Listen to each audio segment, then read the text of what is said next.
I just want you to know that are listening, that you, first of all, are created in the image of God. That's right. Man was the number 8. We were the 8th creation of God. And it was always about you. And I've said this before, but it was always about God in you, God with you, and God working with us.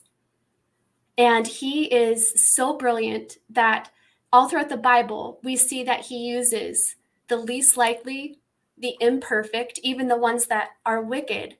Often he turns and changes their hearts. And sometimes they're really shunned still by the religious groups. Mm-hmm. But he uses the least likelies. Yeah. And he uses kings and leaders. And, we see like people in the Bible, like Esther, that she was brought into the kingdom. She was brought into the palace for this moment of time where she was able to stand and be a voice for her people, the Jewish people. Mm-hmm. So Esther is the 17th book of the Bible. The only other one with the women's name is the book of Ruth, which is the 8th book of the Bible. And if you look at those numbers, they're very, very significant. They mean a lot of different things.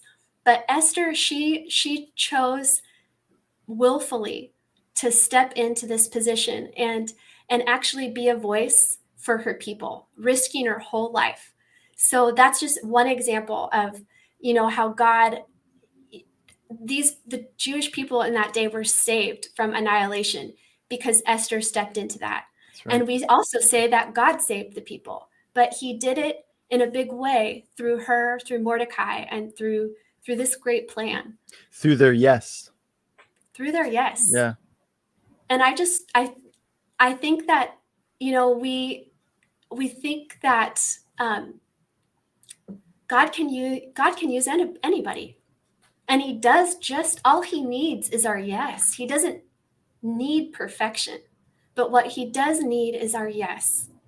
And then he will help us do the rest. That's right. So that's huge.